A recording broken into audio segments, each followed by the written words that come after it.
Okay, we're going to go ahead and get started. Welcome, everyone. We appreciate you coming out to our in-person directors meetings. Glad that all of you were able to make it. My name is Betty Jimenez. I am the program specialist for our SCSFB, so the school charter school board. So my team here is here to help me, and Marie Stephenson is our director. Director. Associate. Why am I having issues here? Associate director. And then we have Andrea, who is our administrative assistant, their administrative assistant. We have Amy, who is a specialist, okay, and then Amber, our IT person. So she's been here graciously helping me. We're gonna go ahead and get started. I like to get started right on time because I want to honor everybody's time for being here on time, and then we'll just move forward. We do have the first presenter is virtual, and it is Dr. Molly Hart. So she sent us a message. So I'm gonna go ahead and start that.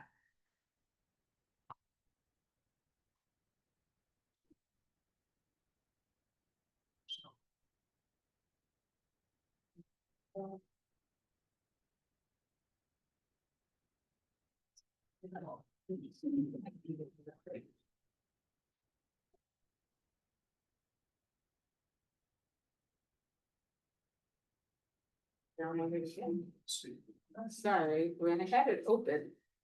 There we go.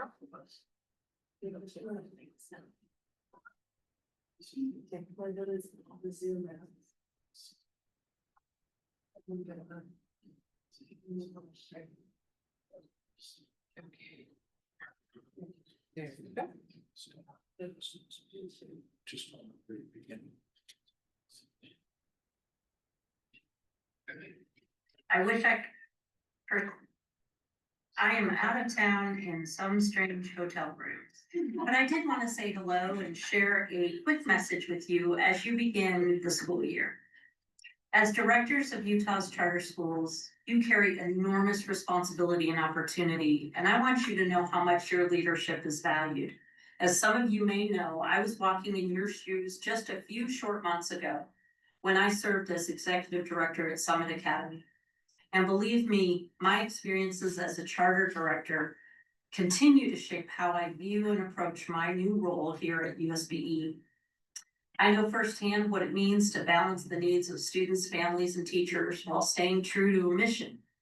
Like each of you, I've lived the late nights, the tough conversations, and the joy of seeing innovation come to life through the unique settings and opportunities that charter schools provide.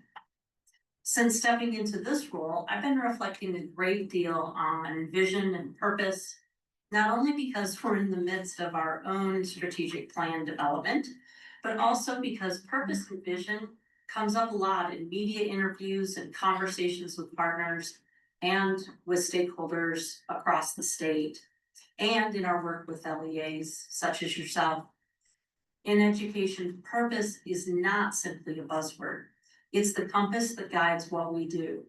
It shapes how we serve families, how educators innovate, and ultimately how students discover their own potential.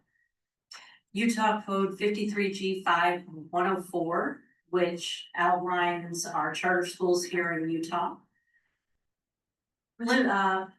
says that our purpose as charter schools is to encourage different and innovative teaching methods, create new professional learning for opportunities for teachers, increase choice for students and families, establish new models of accountability and performance, provide opportunities for meaningful parent involvement, and expand choice where it's lacking or schools need restructuring. What an extraordinary reminder of why you are here.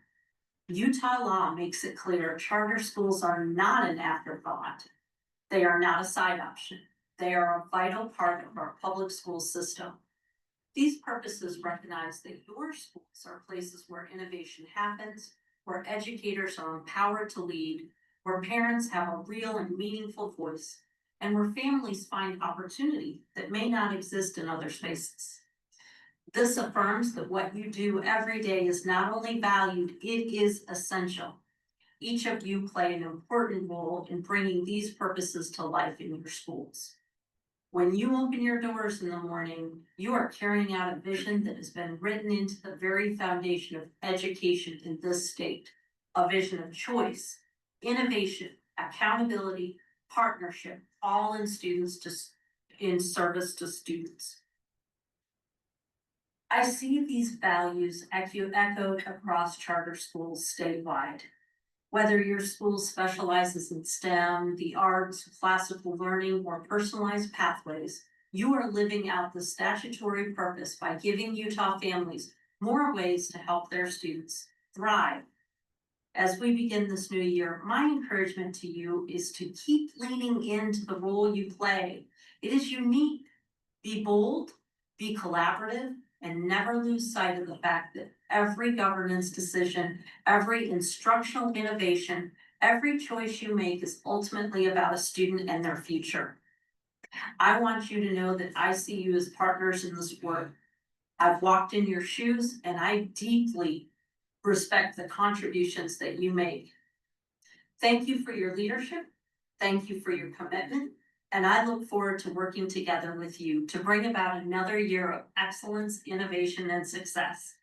Have a wonderful meeting, a great school year, and as always, if I can help in any way, please give me a call. I'm here to help.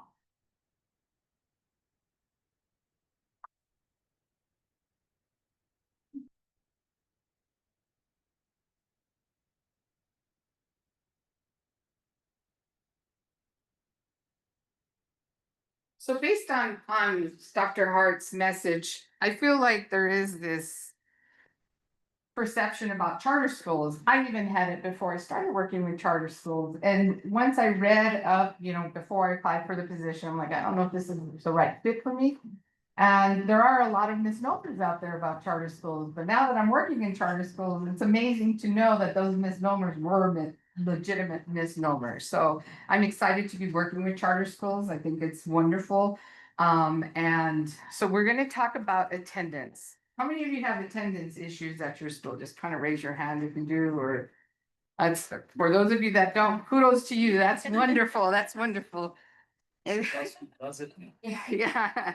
I mean, and that's one of those things that, you know, when COVID hit, it just all kind of fell apart a little bit, right? As far as, do we have to go to school or don't we have to go to school? So I do have a video because I'm going to talk about this statewide charter video.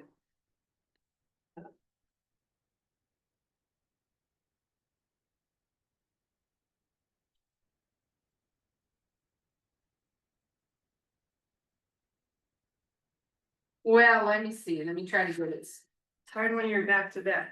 Yeah. Back. This is this one. It's fine. We can joke without it. Sure. Okay. I apologize. We can just get this up and.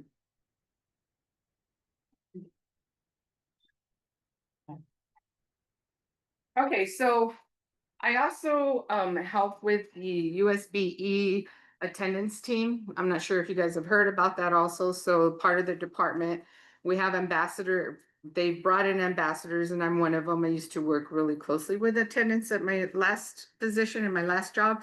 So I just kind of was like, it's an easy fit. They needed someone from the charter world. And so I'm like, I'll do it. So there's a statewide campaign that was started in August. It came out on the news. I have it there somewhere, but I don't want to waste time. So basically what they're trying to do is align with the legislation that came through, right? It's always been there. I don't think people really understand it. So they've made it a campaign. I think we had one last year also, but this campaign is really pushing hard to let our parents know, our families know, our communities, our stakeholders, everybody, to know that, yes, we do have it written in our legislation. And so expectations of the school, expectations of the school to the students and parents are that we need to make them aware of what those policies are. So every school should have a policy that lets your parents and students know what the expectations are for attendance. Um, the procedures for excusing absences, checking students in and out, because some parents think it's okay that it's an excused absence, but really don't understand if our students miss 10 days out of the school year, they've missed a lot of information. So it's just kind of partnering with your parents and your whole school to let them know attendance is important. If you have a doctor's meet or a doctor's appointment, try to schedule it after the school day. Obviously, not everybody's going to be able to do that, and we understand that, but just kind of watch the absences that your students are having. If you start seeing that every Tuesday Johnny's going to a doctor's appointment, maybe have just that critical conversation with the parents saying, we noticed this, is there some way we can help you? Maybe think about doing it after school. Before school is probably not going to work because a lot of our doctor's offices aren't open at 7:30 in the morning. Some are, but a lot of them aren't. And then we need to have interventions for chronic absenteeism. So there's tier 1, tier 2, and tier 3 interventions. And I may be speaking to the choir, but if you and your school staff come together, your support teams come together, what would be a tier 1? What would tier 1 look like? What would tier 2 look like? And then finally, tier 3 for our chronic absentee kids. Because we really want to keep our kids in school. And again, I know I'm preaching to the choir, but we kind of, our everyday life running a school, it's kind of like, I didn't even realize that, because more than likely we have an attendance clerk, or the teachers are just inputting their attendance on their computer. And we also need to let our teachers know how important it is that they really truly do the attendance in the morning. And I know in the mornings it's crazy, especially in high schools. It's crazy trying to get the kids into their classes if they're tardy. You're already teaching because you have limited amount of hours in the day to teach. So they're teaching, they'll get to it, and sometimes they forget. Human nature, right? We just forget. So then, and there has to be an appeals process. So that's something I think a lot of schools weren't made aware of, that an appeals process has to happen for your students, for your families. What is happening? We need to have these things put in place because we want to make sure that our parents are successful in getting their students to school. And then make it easily available to parents, students, and teachers. So is it on your website? It should be on your website. Do you hand with the compacts that go out to the parents? Is that in there?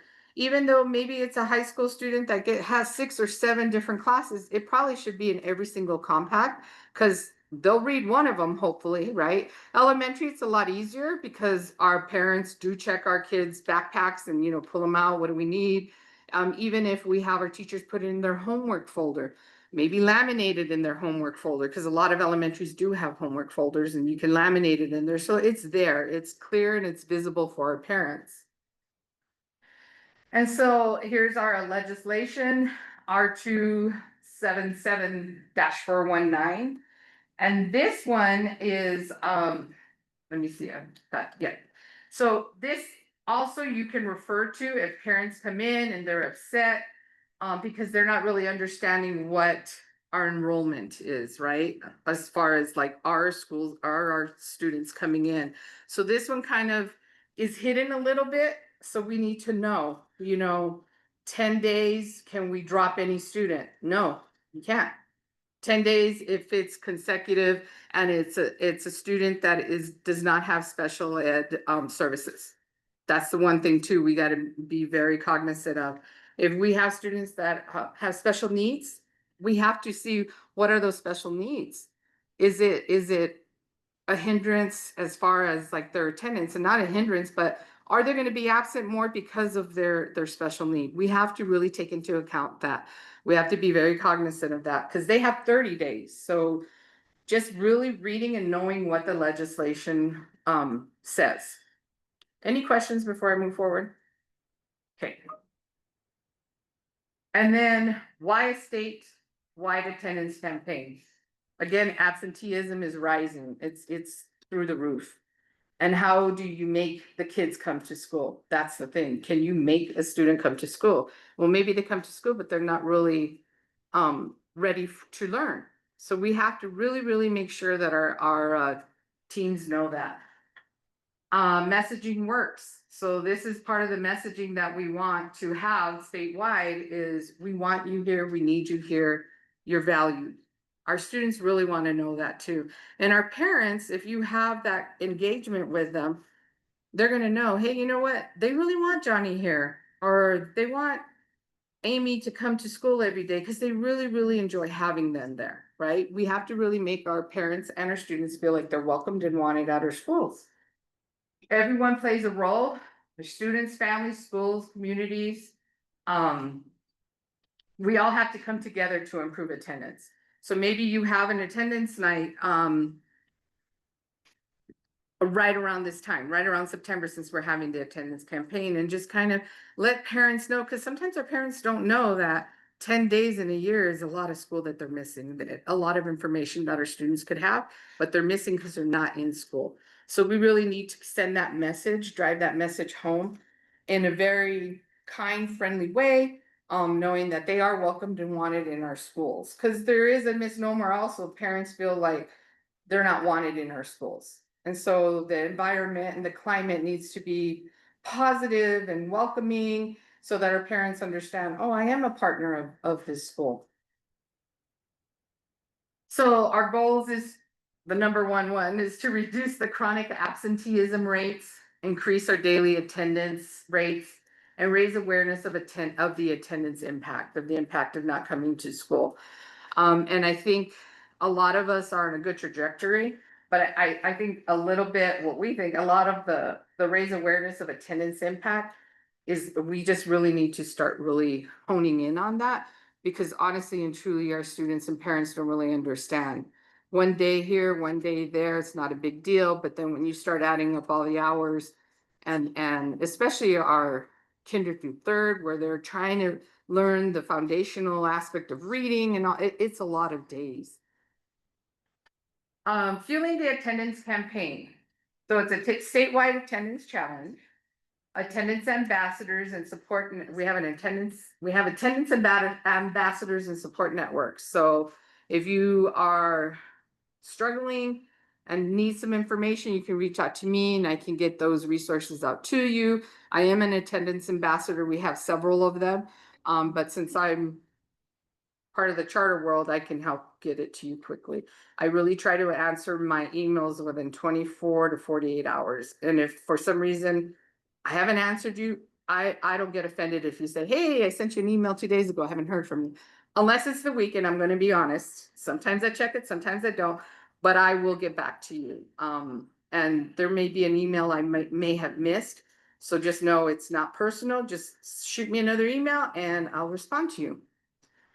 Monthly messaging. So if you guys have newsletters, social media, a lot of people, I shouldn't say everybody, a lot of people have social media going for their schools, have newsletters, maybe have a space for attendance in your newsletter. Here's my corner of attendance, just kind of a blurb or something, just something reminding parents to send their students to school. LEA school resource and implementation tools, we will have those uploaded, I believe, under USB attendance website. Right now it's not there, but some of this stuff will be available like within the next week or so. Attendance toolkit with customizable posters and flyers, that too will be available. So you guys, all you have to do is just plug your school in and send it out, a flyer, or if you have a parent night or a student night, you can have them readily available. And I know it's paper and a lot of us are just really digital people. I'm going to be honest, I'm old school. I'm a paper person. So if my daughter doesn't bring home a paper to me, I'm like, oh, where was it? And she's like, they sent you an email. And I'm like, okay, let me go check. So I'm going to be honest, that is like one of my downfalls. So one of my goals has been remember to check my email, my text messages or whatever, just to make sure that I don't think it's junk mail. I really need to read it. But if you have a paper, at least you have the old school people that like paper, they can see it also. So, just always having various options available to your school. And then ongoing webinars and professional learning. So there is a lot of that. You can see when the dates are. I do have a couple of dates for some webinars that are going to be coming up. And I'll post them here. This meeting is being recorded. So if there's something that, you missed or whatever, you can always look onto our website to find it, our YouTube channel, I should say. Is it right? What happened? It's not moving. It's not moving.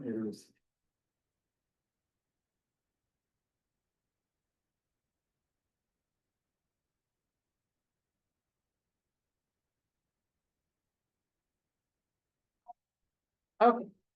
So leading the way, unite your whole school, rally your students, teachers, and families in a team effort to improve attendance and kick off the challenge.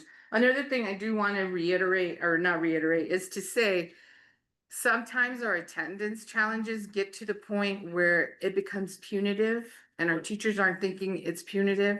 But if you're giving an award to your class for everybody to be there every day, if something's happening where Amy can't make it to school, we don't know what's happening in her home. I mean, as a director, you can reach out to the parents, kind of discuss it, just make your teachers aware, but maybe you give your class an award if 90% of your students show up or 80%, but just very cognizant of what that would look like, because we want 100% attendance, but the reality is some of our students will not make 100% attendance.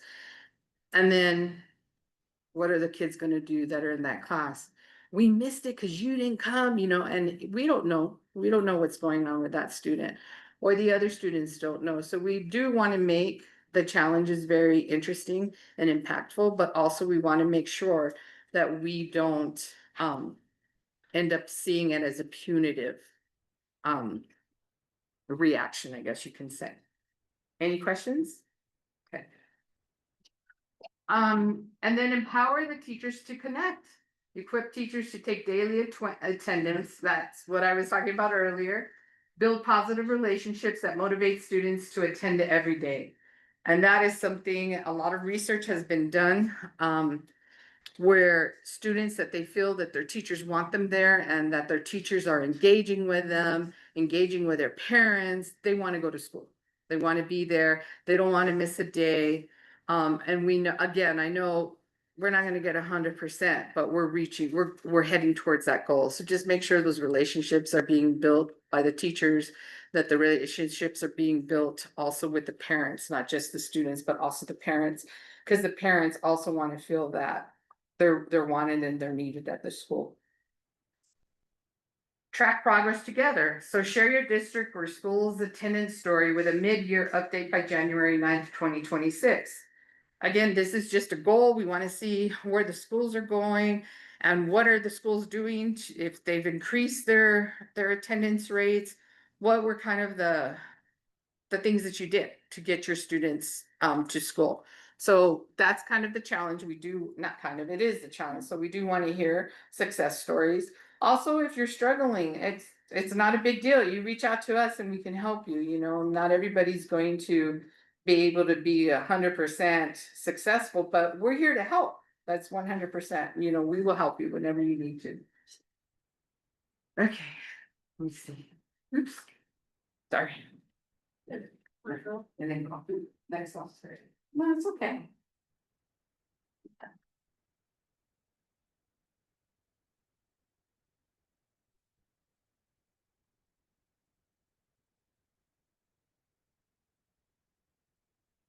It's okay. You guys are very quiet. Any questions while we wait? And do you know the chronic absentee rate charter schools versus the state average? I do not know that. I'm not sure if that has been sussed out yet. And that's something I can work on definitely to get that. I know that I haven't had anybody reach out to me, but they're taking it as a whole statewide. And they're stating that we do need charters on board. I started in April. So I haven't gone into that April, in February, not April. And so that's something that I just jumped onto the attendance team to be one of their ambassadors. So I will get that information for you. Um, I have a question on that too. sure. Look, I would really appreciate that data, but also if, it'd be interesting too, as you're working on it, just to see a little bit geographically. If, obviously the cities versus if you're in rural areas, suburbs, that would also be information, I think that would be also helpful. Sure. Just to see, again, as we're all trying to improve attendance, but how, where we, if we're an outlier. Right, right. No, I hear you 100%. Okay. Anybody else? Anyone else? Okay.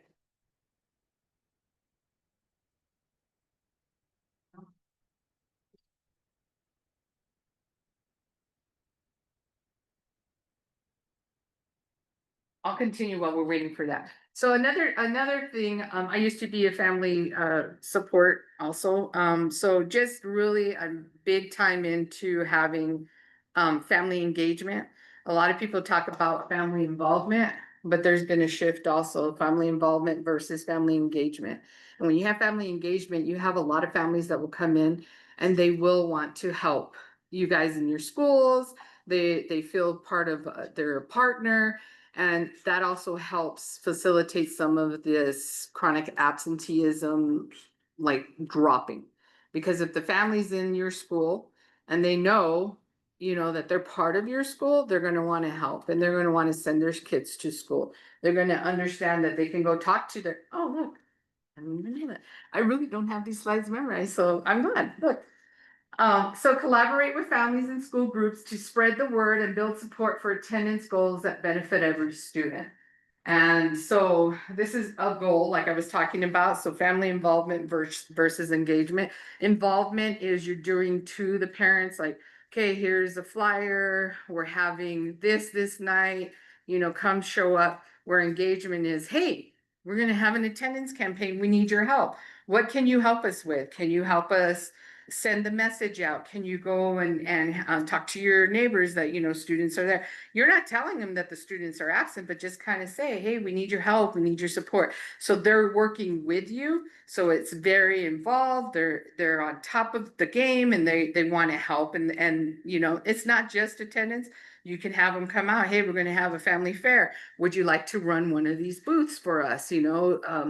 We're doing conferences. Do you want to teach, phonics in your child's school, in your child's class? So there's a lot of things that you can have your parents come in and engage with you and engage with the teachers, working side by side and really helping each other because they understand their students, right? More than not. So, and our teachers do too, but it'll be nice to see that collaboration with each other and you'll see a really big boost in your attendance.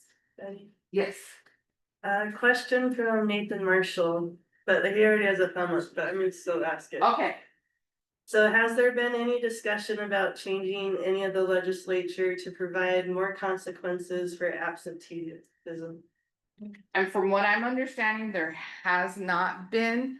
We're still trying to get, because there was a couple of years, 3 years ago, I believe, 3 to 4 years ago, where there were consequences that they didn't want a lot of big consequences for students. And so the shift is going to where we really need to work with our families and their students to get them to understand why they need to be in school instead of giving them consequences that may not even work. So as what I know right now, there is not. If that changes, I'll let you know, but from what I understand, there's not. Did you have a question? Yes. We talking more of unexcused absences or excused absences or both? Both, Separated out? both. Because I know a few years ago, we went through the pendulum switch to parents could excuse everything under the sun. And it kind of, swung that way. And we were just excusing everything. Mm-hmm. And now, like, they take vacations in the middle of the thing, they're gone for weeks at a time. Family trips, and we have to excuse those if they let us know, and then sometimes they don't even let us know and come back and they're like. All of that, so it's frustrating to say, we're trying to partner with families all along, but there's no teeth in anything, and so. Not, what are we really, And it's more of the messaging, right? I understand what you're saying. 100% I understand, because that is true. There is a lot of that happens. And that's why the messaging really has to go out. We need your students here. And if they miss school, this is what they're missing. These are the statistics. This is how much information they're missing if they're not in school. And I know it's hard because there isn't the teeth there, but that's when you have your tier ones, your tier two, and your tier three interventions in place. I mean, even if we're already doing that, and luckily, like, we're less than the state, but I mean, that's something, we're looking at this data every week to say. And the attendance, how is it affecting academics, and trying to drill down into that and focus on those families, those students, but I don't know, if somebody's got the magic wand, then Yeah. helps. We should go with them to Hawaii. We actually. Right. I hope people want to vacation. So if you want to go to Hawaii, you can go to Hawaii. You got to take your teacher and the director so that they can help facilitate that learning. I like that idea, but I'm not sure that the parents gonna like it, so. But, and even the 10-day, like, they've heard the 10-day, Yep, but they're like, well, they're They're not, up on day 9. yes, yeah, on day 9. So so it resets the clock, Mhm. and so, yeah. and that's where you would have to have those tiers in place. So that you can have those conversations, those critical conversations with the parents, also the students. What type of interventions interventions do you have to incentivize your student to come to school? It doesn't have to be anything major. I'm not saying buy him a new bike or whatever, right? But those types of things. So you get together with your team, your teachers and everybody. Okay, what will incentivize Johnny to come to school? There has to be something. What does he like? Your teacher needs to be part of those conversations because they know their students, right? And so those are the kinds of interventions that you want to drive your team too, is how can we help each student? There's a lot of different, or there's different tiers, incentives that you can do, and I can help with that. I've created some of my own, so it's not, I mean, it seems like it's a daunting task, and it is, but also you will see, even if you reach 2 of your parents, you're gonna see that people are gonna start talking like, oh, well, wait a minute, we do need to come to school. But the parents also need to understand, they don't know what they don't know. They don't know that missing 10 days of school is really detrimental to their student. And I know we have families that are in critical need and they just cannot get their kids to school. And it's not that they don't care, it's just they don't have the tools available. So what can we do as a school to give the tools to the teachers, to the directors? What do we need? Do we need a counselor? What is it that we need to give to those students that are just not making it to school? And really visit your tier 1, your tier 2, and your tier 3 attendance tiers that you have, your interventions that you have created. Yes. Is this an initiative that the legislature is pushing with USB, or did USB look at the data and go, this is really bad, we need to fix this? So this first started, I would say 4 or 5 years ago, maybe. It was a mayor's initiative. And then it took off from there. And so USB said, yes, we're gonna do this. And But so, yeah, but surely you guys have researched that, right? Yes. Studied oh, yes, the root cause analysis. yes. I could, in the years I've worked, I've noticed when they took the teeth out of the law, Hmm. chronic absenteeism shot through the roof. And then we had the unluckiness of COVID, which Yeah. exacerbated it. But I agree with her that the pendulum is swung to parents are in charge Hmm. and they can check out their kid. I have fights every year about, here's the list of approved excused absences. We're not gonna mark that as unexcused, and so it's just hard without. We can do all these things, right? I literally drove to the kid's house yesterday and pulled them out of bed at 1 p.m. Hmm. Like, you're coming to school. But I can only do that once or twice. Right. And I try to incentivize, I can't use teeth from a law. Mm-hmm. And it's extremely frustrating because I get that we wanna lead with the carrot, not the stick, but Right. go back 30 years and you look at attendance and you're like, well, there was a stick and we all went to school and. So part of my background is I was in Arizona and I was hired at a school that was taken over by the state. And so the principal knew me. He's like, come on, come work with me. So we did all of this. It was kind of weird. We did all of this. We turned that school around in less than a year because we were there. You know, I see that, I don't know, Johnny's coming to school dirty, and then sometimes he's not coming at all.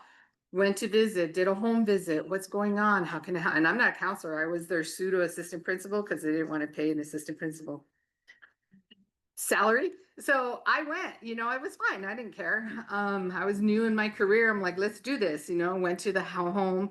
They didn't have running water. So what we did, we had a shower at the school. So we bought towels. We had because we were a uniform school, we had a couple of uniforms readily available for him so that he could come to the school. He started making friends because, you know, unfortunately kids are mean and, you know, he didn't smell very well. So after that, he started making friends and he switched within, I would say 2 months.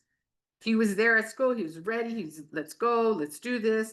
He had friends and, you know, I know it one student at a time, it's frustrating, but you're also hitting one student at a time. And I know it is frustrating without teeth. We didn't call DCSF or anything like that, you know, It's just the sheer volume, right? right? Before, Absolutely. it was maybe 5 kids in the school. Right. That were like, now it's 50. Mm-hmm, And you have the same manpower. It's cause I agree, this is the best approach. mm-hmm. It's just sheer numbers. It Like, is, that's all we would do. it Like, There'd be is, no academic progress monitoring, none of that. It'd be Mhm. just coming to school. right. So, And kudos to you for going to the house because that is what's It's a gonna, and family I know you event. can't do that every day. no, they live close to the school, but it's a family that it's. Every one of the siblings has been chronically absent, Mm-hmm, graduation issues, it's always, yeah, it's the same story. so we just gotta cut that, I don't know what with the, I guess what they're used to doing, right, to, with their I students. think And they so, had unintended consequences when they Mhm. revised that law, however many years ago Yeah. that was. And we're seeing it, and yeah, Mhm. COVID too, like, Yeah. kids don't wanna get it. but I think if you keep going at it, you'll see it. And I know it feels daunting, but honestly and truly, you'll start seeing a shift. You really will. And having your tier ones, tier twos and tier threes in place, set to, you know, this teacher is gonna handle tier two, you know, this teacher is gonna handle tier three or whatever. If you have those in place, you'll also see the shift because it's there. It's for the student. The students know what it is, what the tier one is, what the tier two is, and what the tier three is. Yes. I will say though, it seems like the pendulum is shifting a little bit. Like a year ago, there was legislation that kind of brought chat currency forward. Not sure if it's actually been used yet because we've tried, it's very complicated.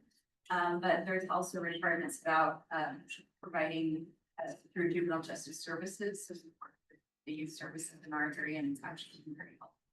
Mhm. I see a little bit of, coming back. It will.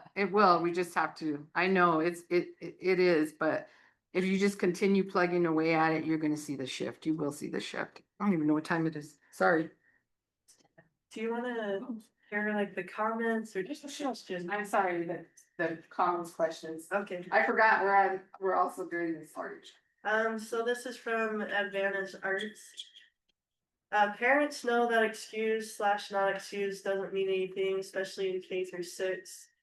There are no repercussions, so attendance issues aren't necessarily widespread, but just a few families with chronic problems affect the percentage rate. That's been the experience in our school. Yes, that is true. But if we can just maybe focus on a couple of those students and get them back engaged in school and letting them know how important it is, it's all about the messaging.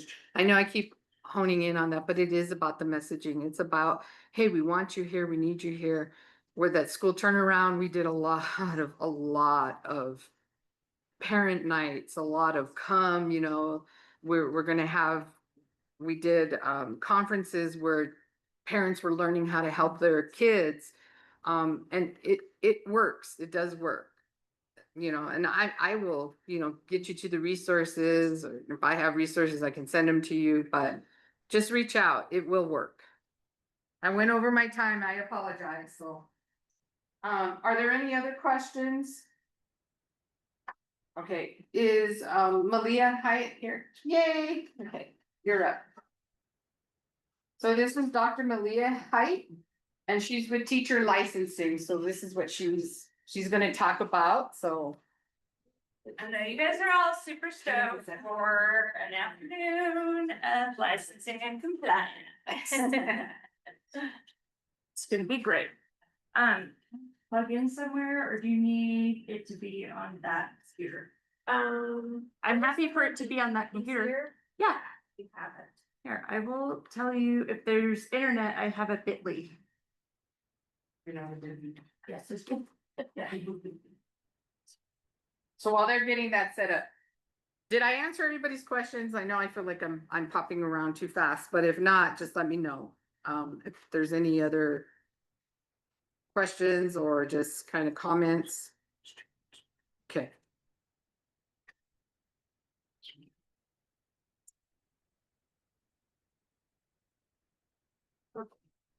Good. Slash 4. Yep. And then GIF R. And also while they're doing that, if you guys have any suggestions for some type of training that you specifically want, please email me, let me know, because I have the dates of I gave you guys save the dates. I sent everyone save the dates, but if there is something specific you'd like me to have someone come out and talk about, let me know and I'll work on that. Cool. Okay. Hi. How are we doing? I know some of your cute faces, some of you less. My name is Malia Haidt. I am the executive coordinator of educator licensing at the state board. I have been in this position for 5.5 years. My first day was the day we all got sent home for COVID. So super good time to start a new job. So today we're going to talk about some of the critical deadlines that are coming up in the next 34 days. Okay, so by October 14th, there are some really significant deadlines coming, and we're going to hit all of them and make sure that you have questions answered so you can be successful, which means maximizing the money for your school. Okay, and also compliance, because that's important. Sorry, I'm just trying to find you.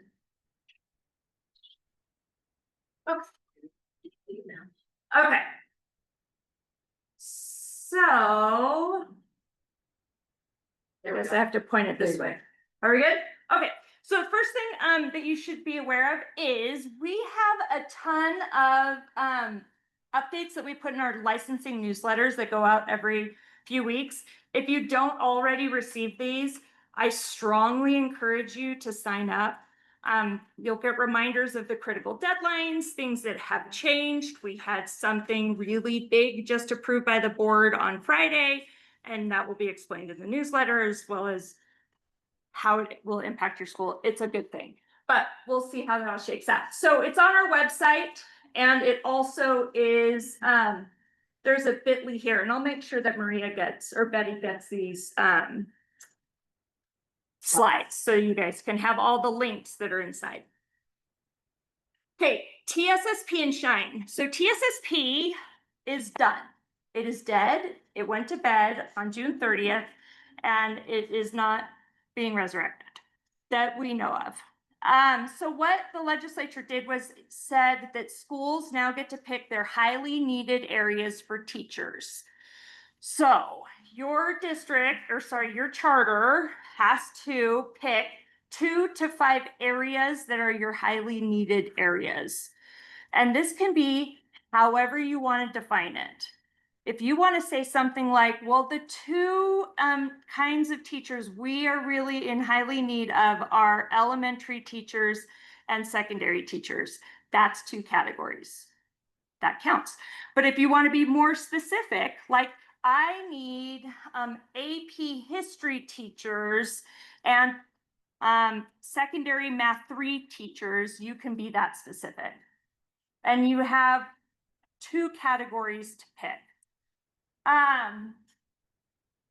Everybody's money is different than TSSP. So it used to be that TSSP was a static amount for every teacher that qualifies. It's like, here's how much you get. This is how much you get. What the legislature did instead was based an allocation for your school based on your student count from last year. So last October 1 student count determines how much money your school has this year to allocate for Shine. And if you want to say, well, here are our 2 categories and here's how you qualify, then we're going to say each of those 2 teachers, because there's only 2 that are going to qualify, get $15,000 each because that's your allocation. Great. Do you want to say every teacher gets $180? Also great. It's however your school wants to figure it out. Yes. Couple questions. Was there correspondence from the state to the applicants of TSSP that it was going away because it was a surprise to my teachers? And I assume since you're just the funnel, we weren't the ones that were supposed to be communicating that was made. I know if that took place or if they just missed the memo. So we put it, as soon as the bill passed, we put it up on the TSSP website as well as the licensing website for TSSP. So those were there. The newsletter went out. I've shared it with all of the LEAs, got an email, at least one, probably 2 or 3. That's how we've communicated it. So if they logged into their TSSP, they would have seen the notification. Okay. But if they did everything last fall before the bill was actually even existed, then they would have missed it. And that was, as a director, I'm like, I would have assumed that a state program giving you money would have emailed you and told you. So what that comes, I'll say that even strong. Yeah. What that comes across is we have to have a meeting Mhm. with 4 to 5 staff members that we're taking X amount of dollars out of your paycheck. Cause you got this through this program, now I have to define it this way, and you don't meet those high needs areas. Okay, so I have a couple questions too. Sure. Utah grant says this is due November 1st. It's a different something else. That's a different program, that's the TSSA. So Yeah. when actually, I'm totally gonna come up. Yeah. when does this actually need to be done? So this is our first year. We know we're gonna bobble it. But I need this data has to be submitted to me. What are your 2 to 5 areas? No later than October 13th, and on that date or sooner, you have to identify which teachers are going to get it and how much they're gonna get. And document that in Cactus. Okay, sorry, more questions. That's in our allotment. Sorry. And there are new tabs in the Cactus that is kind of. Yeah, in Cactus, next to the assignment, there's a shine checkbox and also an amount for you to put in how much are they getting. Yeah. So for now, for my approach is those that receive TSSP, I'm giving them the Shine money because I don't want them to feel like they're losing compensation, but because they're a small school and our October count is not the same as a district school, that money was almost half what they normally would have got, which means that they now have to make a decision to move to a bigger school to be compensated, which is a little frustrating. Are we gonna address that? Do you know, just for the equity of school size? So there's a couple of things that are really different with Shine and TSSP. Yeah, so the question was, so they are gonna try and replicate TSSP for their Shine program, which is what most districts, I will say, are doing for the same reasons, the same exact concerns. But because of student count, allocations are not sufficient to make, to backfill everything that they would have made with TSSP. Some charter schools and districts have the other side of the equation, of course, where they're like, oh, we can give everybody twice as much money because we have more kids and we have fewer people qualified. This is feedback that you're gonna want to provide your legislators. The other thing that is different for TSSP and Shine, TSSP also qualified, SLPs and someone else that's not a teacher, SLTs. So there were some, it included other areas that weren't just teachers, and Shine is limited to just teachers. So it can't be anybody but a teacher for Shine. So you can't say, oh, well, but I really need school psychs. That's great, but this money can't help you there.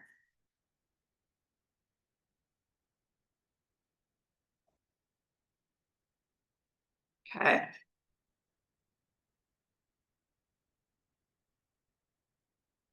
Yes. So did the legislature allot so much money for TSSP and they allotted the same for Shine? And then that pot of money was divvied out based on enrollment counts? It's pretty close. Yeah, they just said, we're gonna take it out of TSSP and put it into Shine. But then because of the way TSSP was distributed versus how students are distributed, it's not the That's same. makes sense. Yeah. Yeah, Just like. Just Yep. also, if the policy was included by the October 15th deadline, just to be clear that many of our boards don't meet every single month. which is why we sent this out from my office to all HR and charter directors in June and July. It was in the annual licensing cactus meeting in August and has been in the newsletter every single time since. It doesn't help us if the boards don't meet. Right, so at this point, I don't know how to help you be compliant with that kind of a deadline. Oh, I don't know what happened. I don't know what happened. That's.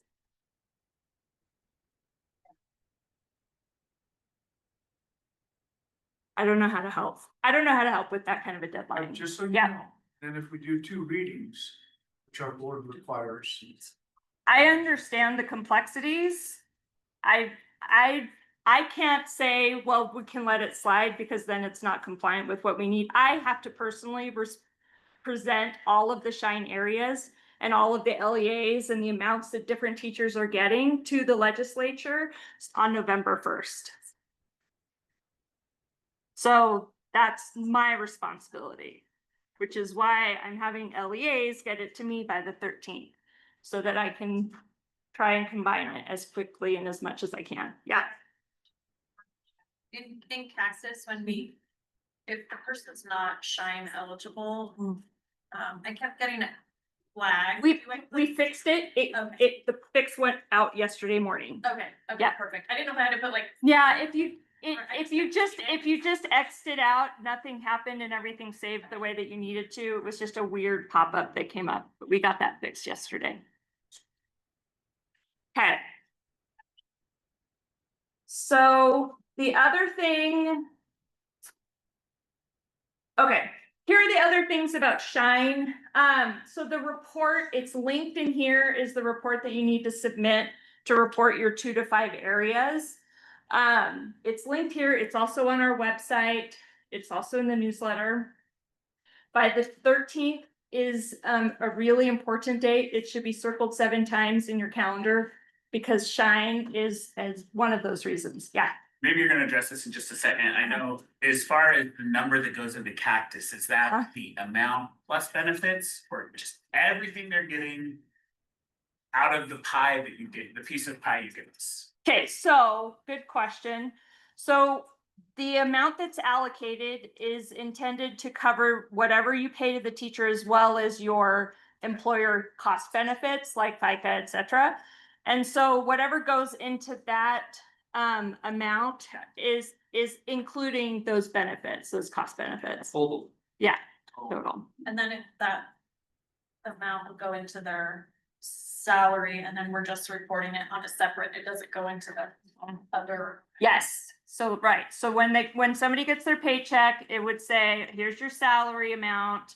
And then here's your shine amount. But in Cactus, there's a line for like stipend or something, it would go in the base amount, not the extra amount, and then. Oh, you're talking about the salary. Yes, I see. Okay, so you would not put any shine money in that part at all. So when we look at salary, I just care about the salary button. I don't need any of the add-on stuff, leave empty. Okay, And then, shine is at the very end. so if we've added Shine to their salary for their 1/12 or whatever.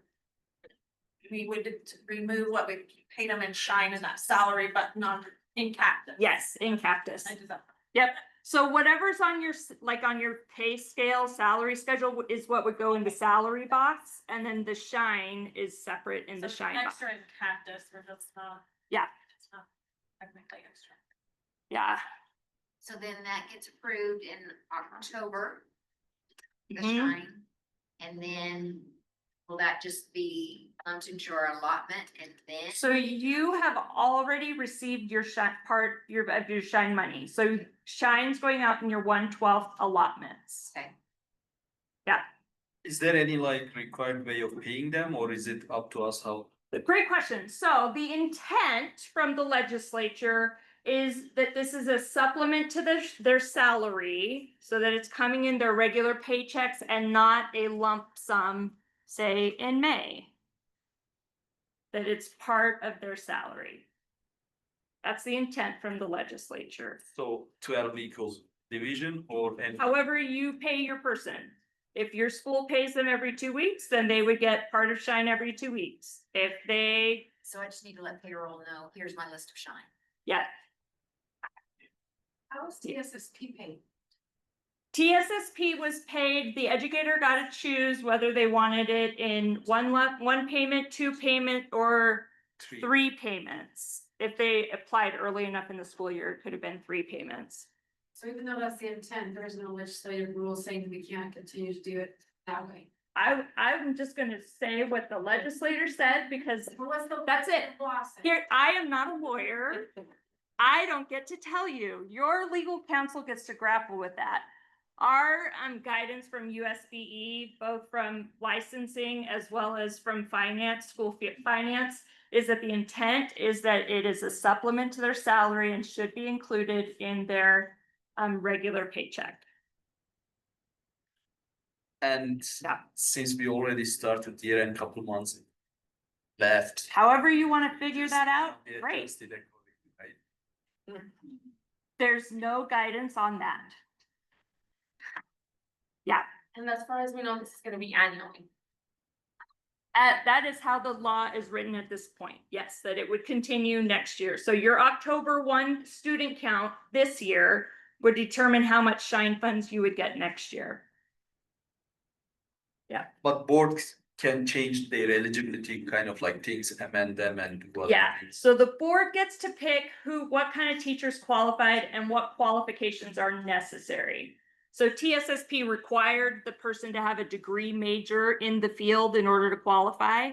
But like, for example, I've seen some districts say, well, we're gonna say we need these kinds of teachers, but they're gonna qualify if they have an ESL endorsement. Because they really need ESL supports in their schools. Does this roll over? Can you carry over? There is some carry forward if it's beyond a certain percentage, and you would have to talk to your BA about this part. Cause I'm not all in the details of this. There's a limit to how much would carry forward. Yeah. Okay, We have a question here. yes, Where is the document we fill out? Is there a link? there's a link in this slide. And which I'll give to Betty, and it is also on the website. Under educator incentive programs is Shine. There's a whole, if you just search SHINE, it should pop up in the USBE website. Can also email me and I or my staff will send you a copy of the template. Yeah, I was going through this presentation this week and none of the links. There's no clicking. Where did you see which slides were you going through? You didn't go through these ones because these didn't exist. The one, the pre-recorded with the slides of the training, one of the trainings that went out. Cactus training? Yeah, I can look. They should all work because the link went straight to the Yeah. PowerPoint. it's like, in the PowerPoint, like, if, Yeah, now it's highlighted. Yep. There's no clicking. okay, I can check it out. I don't know why they would disappear, but I can look. I'll look. Okay, last call for Shine. I will say there's a lot of additional information that is in our annual cactus training that we did at the very beginning of August. And I've got some links to how you can access that here. I know this year the deadlines are in October, but for next school year, will they be in the spring? To get stuff into like pick, That is not how it is designed. it will be every fall. It will be every fall. Because we Because- change teachers also. Because, yeah, But I'm saying in the spring, you can say, these are the areas that I need. oh, you can change You're not them. telling me like, Sure. after I've staffed up, which ones do you really need to hire? I'm like, I've already hired everybody, so we'll just do what TSSD was. So- Yeah, I mean, it's like, at that point, it becomes an LEA decision. Yeah, but you're gonna have Your to, timelines, you're just saying. right, the timeline's not gonna change. Next year, in the fall, you're gonna have to tell me which teachers and which areas are your Shine areas. So there's flexibility, so when our boards and stuff meet, we can say, these are what we're seeing for this year, and you can adjust. And adjust. Sure, yeah, so like next year, you're like, okay, so our person who's teaching music for 30 years is retiring and we can't find a music teacher. Great. Have your board adjust it. Yep. Yeah. I'll say that it is recruitment and retention. Okay. Okay, this is different. The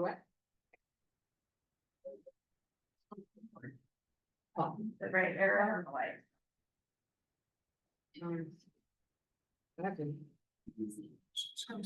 Okay, well, they're trying to figure that out. I think that the next thing is. Oh, we got it. Oh, good. Okay, licensing, all of the licensing stuff is also due October 13th. There's a couple of reasons why. A lot of it is about compliance and law that says all of your educators must have a license and be appropriately licensed for their job. But the other reason is, also better teacher retention and student proficiency if you have licensed teachers. That's true, yeah. Educator funding. If you have educators who are not licensed or not appropriately licensed, you will not generate the educator funding that will help you pay them. So we'll go to the next one. So educator salary adjustment is the biggest one, and that's the October deadline. And then supplies and materials happens at the end of the school year. Those are the two times that we check for funding reasons. Go ahead. So there's two things that we need in order to get this funding. The first is that the educator has to have an assignment in Cactus and they have to have an educator license that's valid.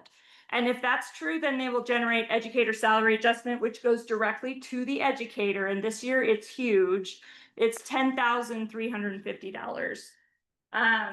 3 years ago was $4,200. So it's really gone up. It feels bigger this year, but there's been a lot of like moving the pieces under the cup. The ball is just moving around, but it's the same money. So that's that. There are only certain positions that qualify. And it's all listed here in the law. SLT is very important. SLTs, speech language therapists, do generate ESA money. So they should be paid that money. Those who do not are anybody who is an LEA level position. So like a superintendent would not, a curriculum director would not. a school principal or a school director, because they're like overseeing the school, does generate some, but it's smaller. It's only 2,500. So are you counting charter school directors as superintendent or director? It depends on how you have reported it in Cactus. If you've chosen superintendent, you will get 0. If you have chosen charter director, you will get $2,500. You're losing 25.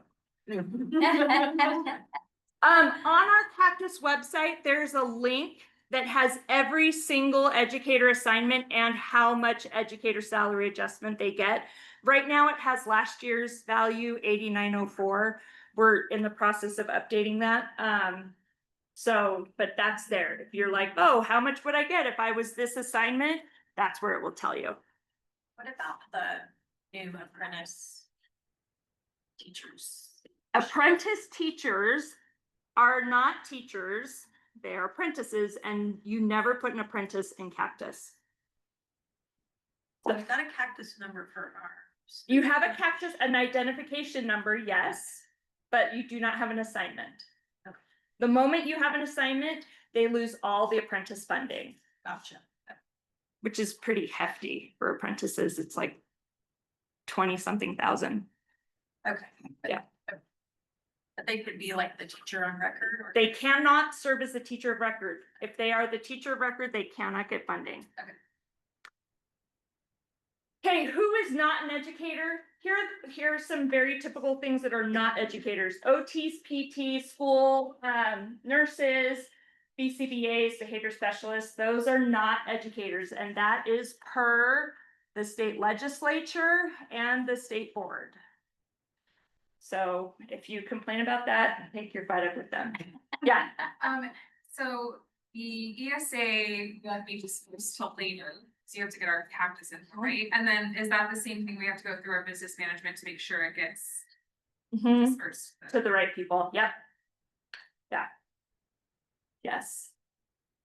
Okay, so here are the deadlines. So October 1st is a really important one. If you have to request an LEA specific license for one of your educators, that needs to be in to Cactus by the 1st of October to guarantee that we have time to process them.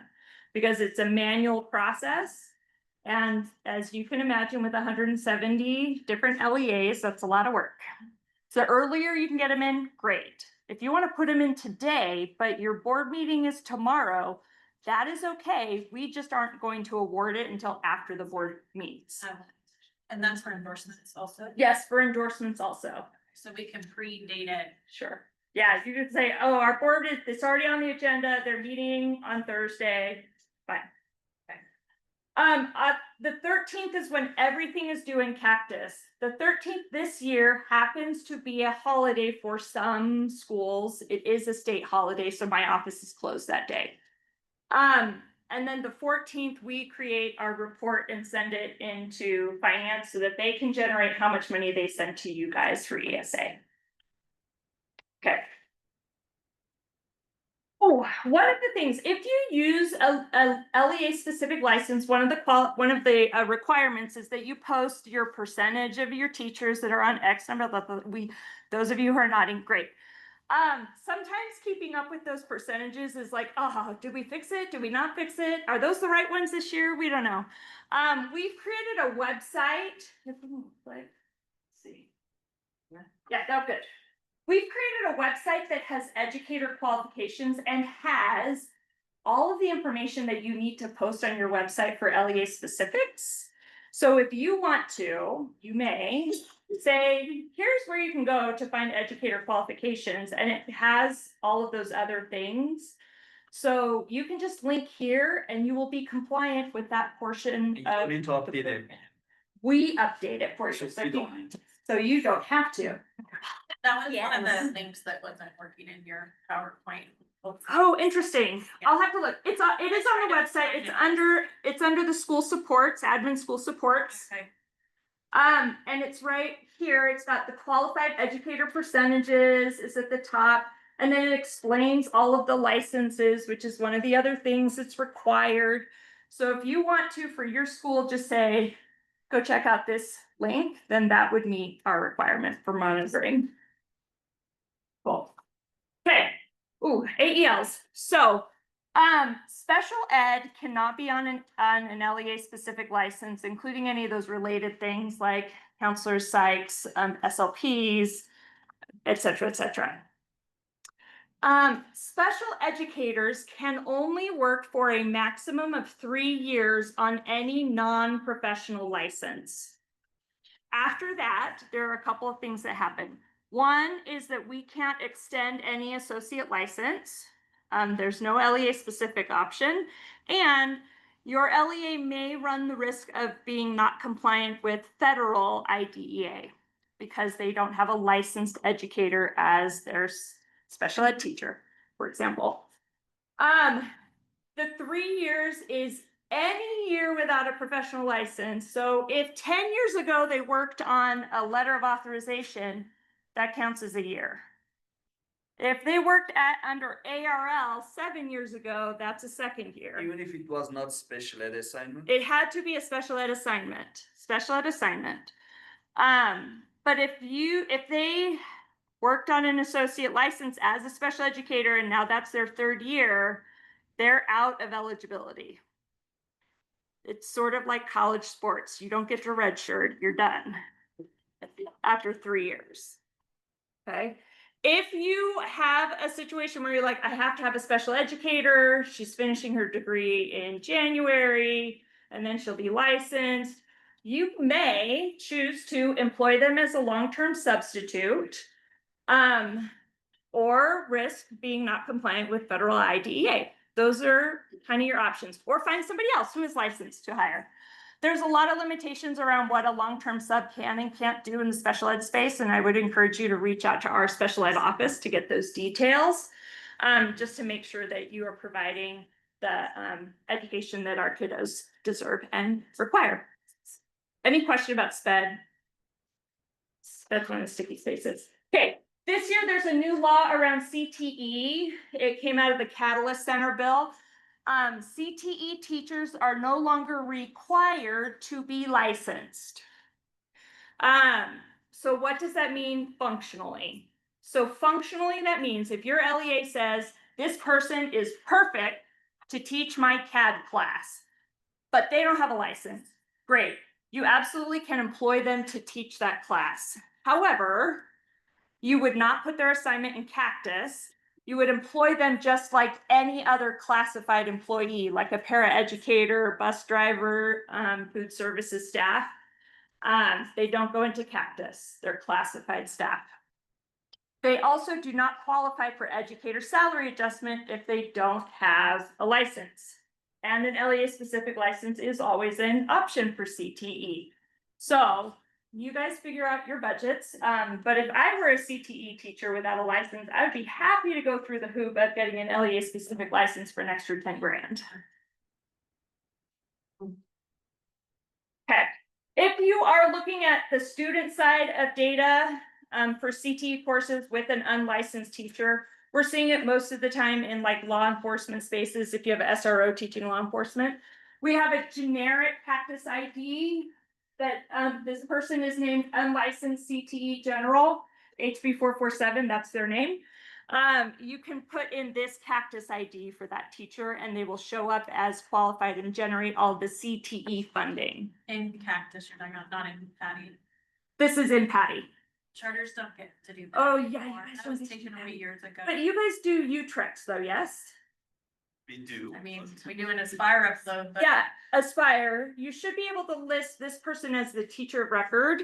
But if it's not in Cactus, it'll give you an error. Yes, that's okay. Yeah, this- It'll say, hey, this person is in Cactus, and you say, no problem, and you will still generate the So we can funding. put that code in our FIS. So this is your SIS guy to say, this person is my unlicensed person teaching my CTE class without a license. So you generate CTE funding. Can that be for endorsements too, or the just license? It's license and endorsements is fine, yeah. It works. Okay, here's where the detailed Cactus training lives. It's on this website and there's the URL, so you can type it in case the link doesn't work. I'm gonna have to check all my links now. Some of these things, I'll say this, maybe this is the key. these are not links. This is a picture of the page. No, it was the other ones where it says it's linked here, like the webpage. Well, look, but like this one right here, like it says, click here. This is not actually an active link. This is a screenshot of the website. Yeah, it's a few slides. back. There was also a screenshot back there. Oh. Yeah, I wonder if that may be the case. Okay, here's the other thing that is super, super, super important about the 13th of October.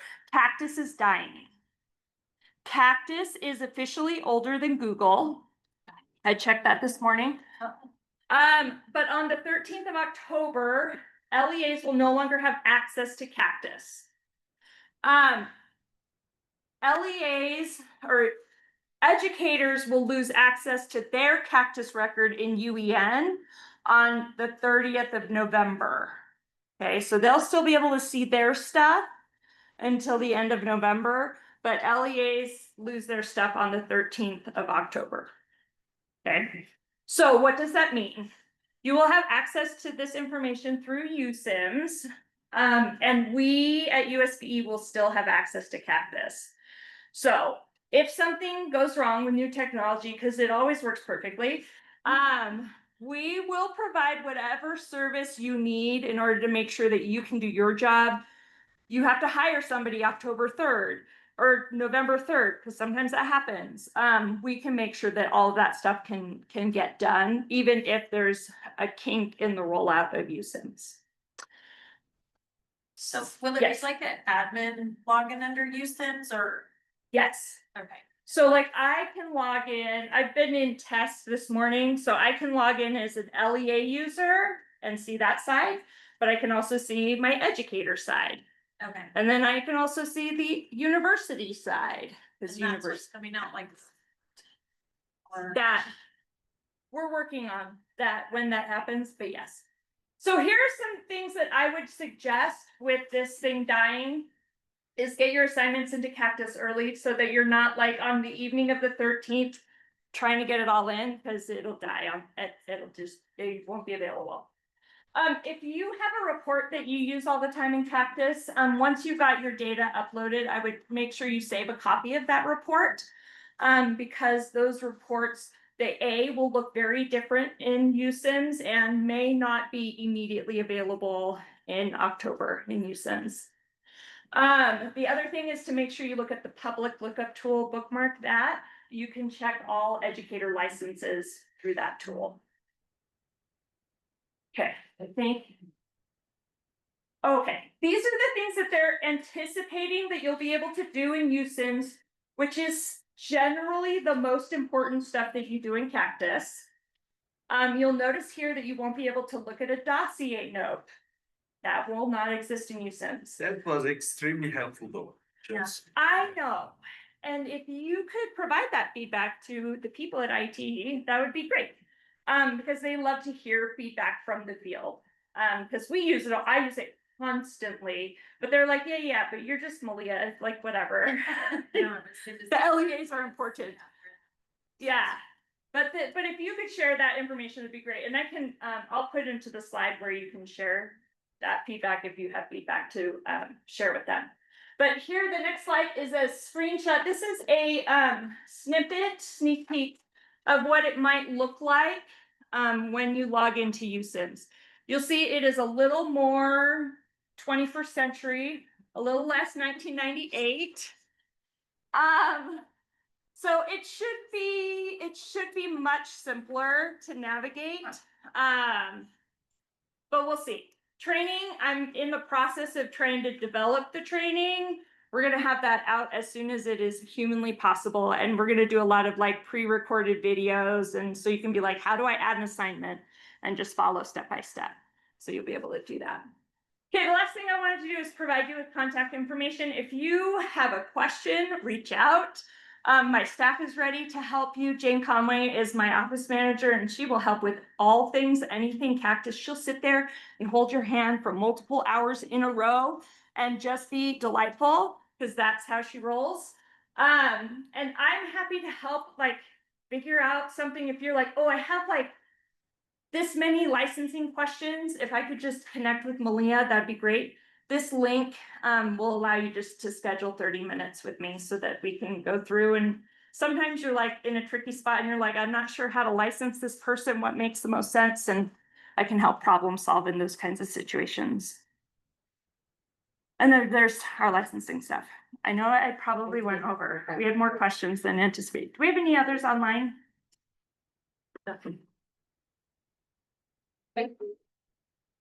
Welcome. You guys wanna take just a couple minute break, so we'll get the next presenter up.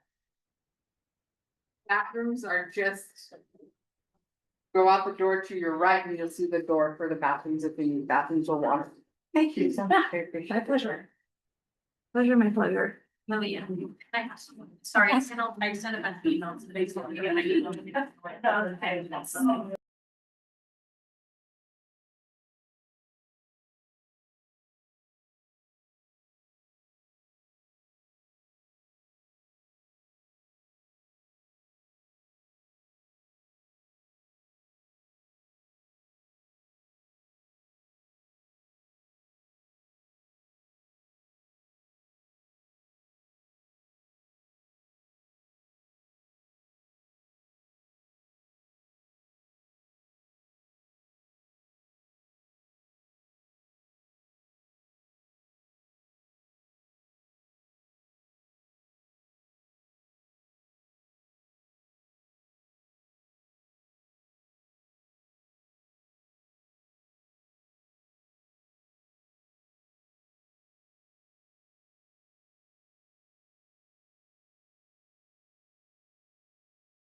So I know we got quite a few different schools represented here, if I'm not mistaken, so so we're to just really quickly throw out there, which school are you representing?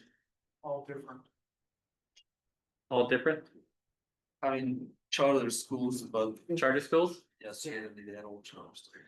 They're all directors for their own schools. Okay, yeah, what are some of the schools that y'all are coming from?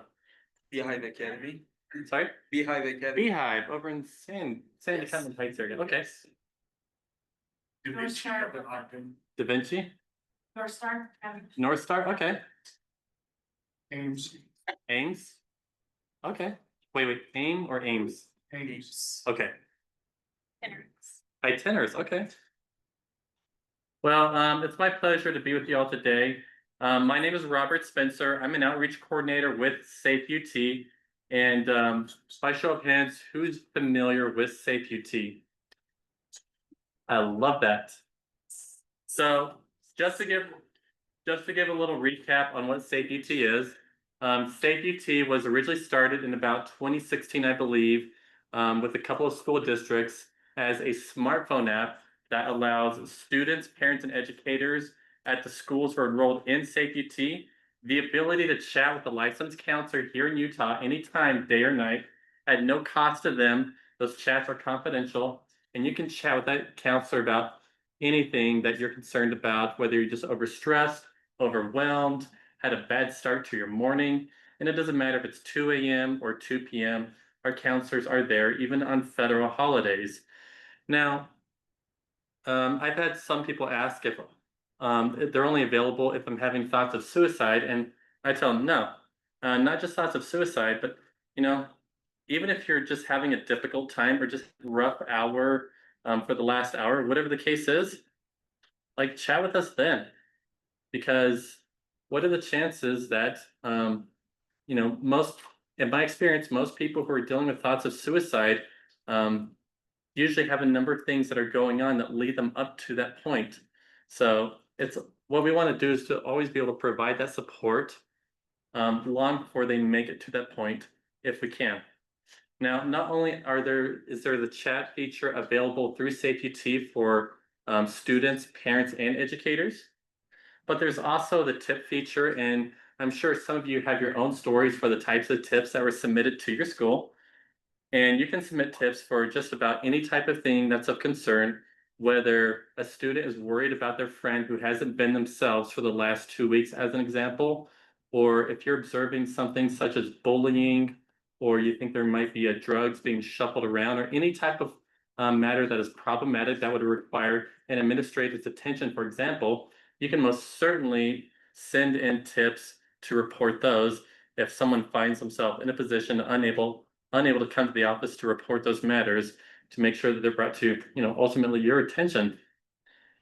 Now, not only can you report tips for things that are of concern, but you can also submit tips if you want to put in a plug for a teacher, another teacher, or a student or administrator who's just been very amazing and is just making the absolute biggest difference. Because as administrators, it's very normal for you to hear about the matters whenever a student or a teacher might be in trouble, or you might have to have an uncomfortable or difficult conversation with a parent. But we also want to hear the good things that are going on as well. As one principal told me, like when I get tips and I have to interact with a student, sometimes those tips turn out to be nothing. And then I just use that interaction as an opportunity to catch up with that kid, see how they're doing, like find out some of the things that they're into. And because I don't just want to talk to the kids when they're in trouble. I'm sure many of you can really relate and appreciate that. Today, we are at the point where now we're about, I want to say about 97 or 98% of the schools in Utah and in K through 12 are enrolled in Safe UT. So chances are, I'm pretty sure most of you are enrolled in Safe UT. If not, we can most certainly have that discussion and get that set up. And it doesn't cost anything to be enrolled into Safe UT. Now, one couple of the things that I want to talk about as well, in addition to the fact that we have master level counselors staffing these lines 24 hours a day and 7 days a week, In addition to what we do in providing that service, whether it's the chats or the tips that we send your way, we can also come out to your school and do an outreach, whether it's running a vendor table during lunch hour, which I actually just did that at one school a few hours ago, or doing a vendor table on a parent night. We can also do presentations, whether that's in a classroom setting, presenting at a parent night, or even doing school assemblies. How that setup might look will depend upon each individual school. When it comes to assemblies and those types of presentations, the normal duration, that's our sweet spot, is about 30 to 45 minutes.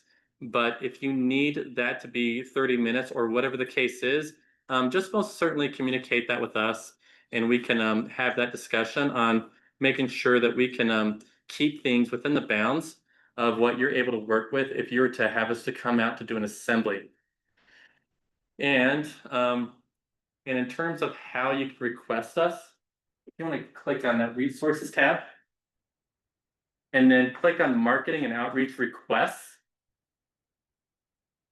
and then just and then what you do is just scroll down just a little bit, and then click on request our appearance and just fill that out.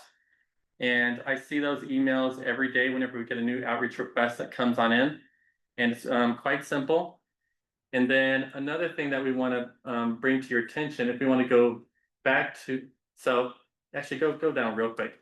This one right here says choose one of the options below. Sometimes you might know that you want us to come out, but you don't know when quite yet. Or if you're dealing with multiple campuses at your charter school, you're probably not sure which campus to come yet. You know, we've got an accommodation for that as well. Just according to what you know and what you can work with at the moment. And then we would just be in communication with you.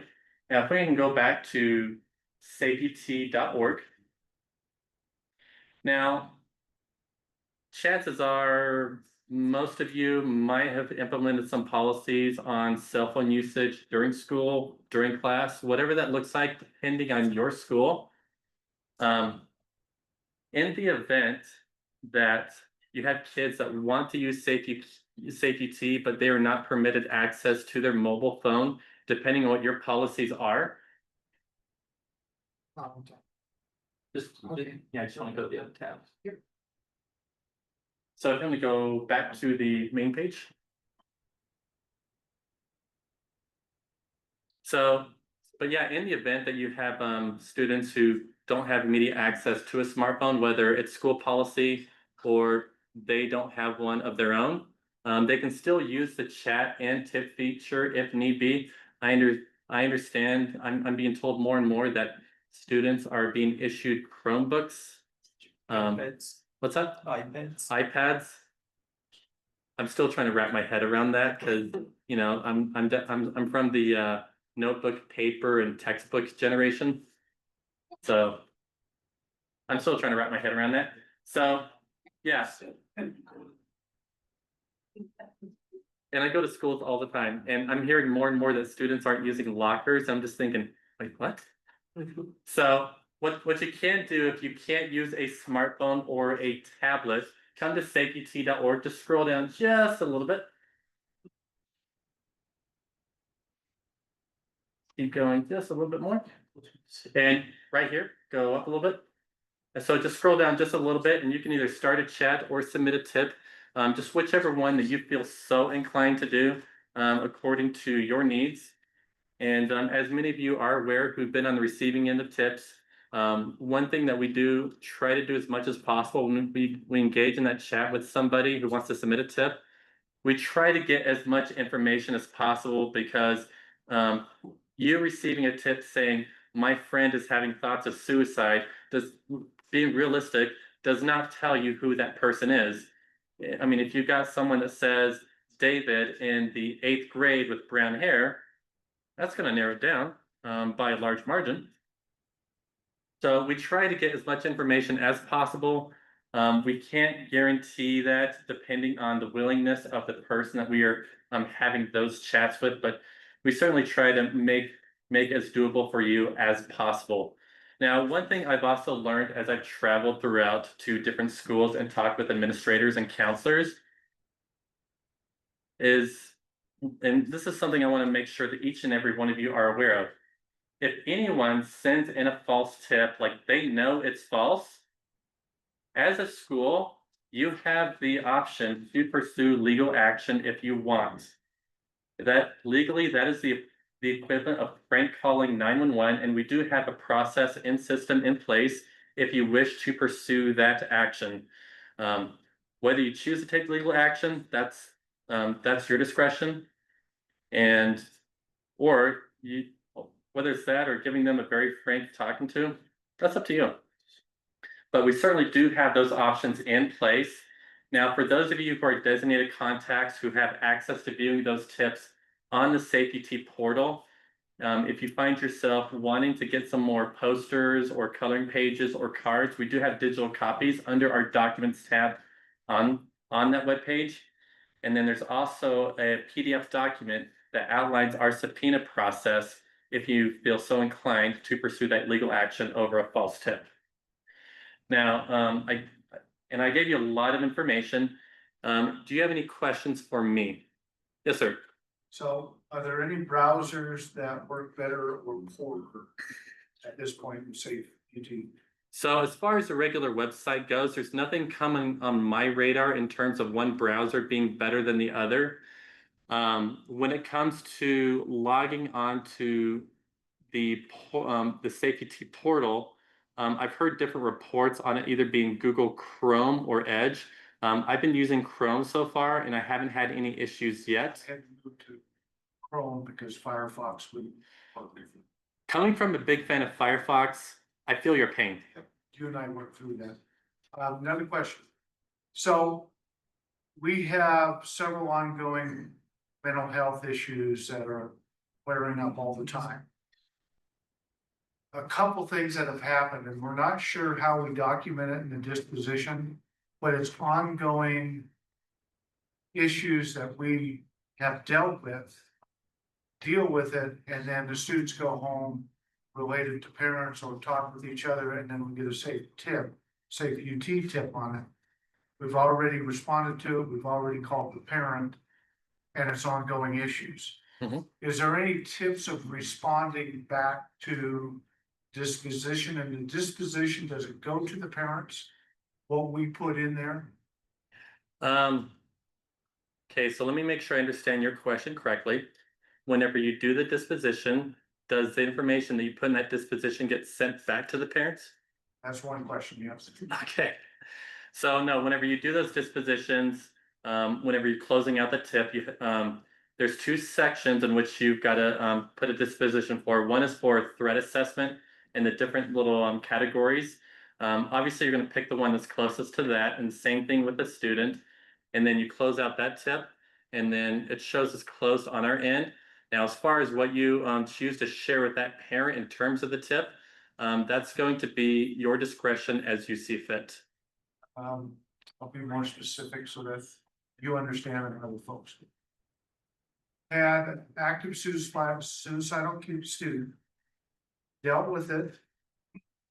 Parent involved, therapist involved. Can't remember on this specific one where we had a mobile team come to the home.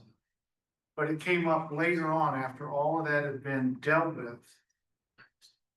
But the crisis worker and the students that call in don't know that we've done that. How do we frame that so they don't call authorities and do a well child check after we've already called a mobile crisis unit to come out to the home? That is an excellent question, and I would love to follow up with you on that to make sure that I give the correct answer according to what our clinical staff would say to that. And what happened with that is the person that took the SafeUT app from another student called police authorities to do a well child check after we had already called the parent, put them in a crisis mode. They had taken the student straight to the ER, got right back and had police on their doorstep doing a well child check right after we did that. So that's why I'm asking, what do I put in the disposition to let them know we fall through at that level? Oh, so I'm gonna be a little vague on purpose as far as that goes. But any information you feel so inclined to document when you put in your disposition, because there's entries at the bottom where you can type a little free-for-all notes. Right. Whatever you think is important, whatever you see fit, by all means, feel free to add what you think is best. It's not a bad thing that they get checked off 2 or 3 times, but. Absolutely, and I tell students all the time, like back with that, like if you don't know that someone is of concern, or if you don't know if everything's okay or not, send in the tip anyway, because what if you turn out to be right? Now, one thing I will say, slightly going off from that, as far as tips go. Let's say one of y'all has an in-house rule of no food and drinks in the building, and you get a tip saying that Timmy brought a Coke bottle inside. We're gonna send every tip over to your school regardless. We don't want to make that assumption that it might be nothing, because the one time we might do that could be a disaster. Because you're working very hard to not only provide a safe school for each of your students and faculty and staff members, but we also, I mean, you're working very hard to do that. But we want to do everything we can to help you out as you try to make your schools as successful as can be. Do I have any other questions about safety or anything that I may have not covered? No, I was just gonna add that we just recently had one and they actually called me. It was like 10:39 and I really appreciated that because it was a crisis situation. And so I appreciated the phone call because I'm not sure I'm gonna text. Yeah, and there are instances where our counselors may contact someone in the middle of the night if it can't wait for the batch of tips that gets rolled up at 7 a.m. Is it 7 a.m. or 8 a.m. the next morning? For those things that absolutely cannot wait. And one thing to know is that if our counselors do suspect that there is imminent risk, they will take those measures to make sure that that person is safe, whatever that may look like. And I've had administrators come back and tell me that, yeah, I've gotten a call at 2 a.m. because they couldn't track down who Jonathan is in the 10th grade, and that's all they had to go off of. And I was able to like help narrow that down and make sure that the welfare check was completed. Any other questions? And then I don't know how far some of you may have traveled to get here, but when it comes to doing outreaches at your school, if you are in Utah, we are more than happy to come. We don't care how far you are. In fact, I was in Blanding, Monument Valley, and Montezuma Creek just a few weeks ago. So personally, I like the travel and I love coming out to the schools. And it's always exciting to especially come to the charter schools and learn about the specialties that you have at your respective schools and to see what the kids are working on and what they're learning, and making me a little jealous I'm a little jealous of what they're working with at their young ages. It's quite exciting for me. Any other questions?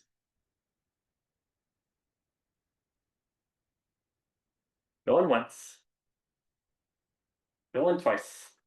So, hey, and I got business cards available, so I'd be happy to pass these out to each and every one of you. And then I'll leave and then if you have any follow-up questions, my email is on here. So if you want us to come out to your school, or if you have follow-up questions on today's presentation, we are more than happy to help, because y'all work so hard to make sure y'all work so hard to make such a big difference for these kids and your faculty and staff members. Please let us work hard for you. That's all. Thank you. Thank you.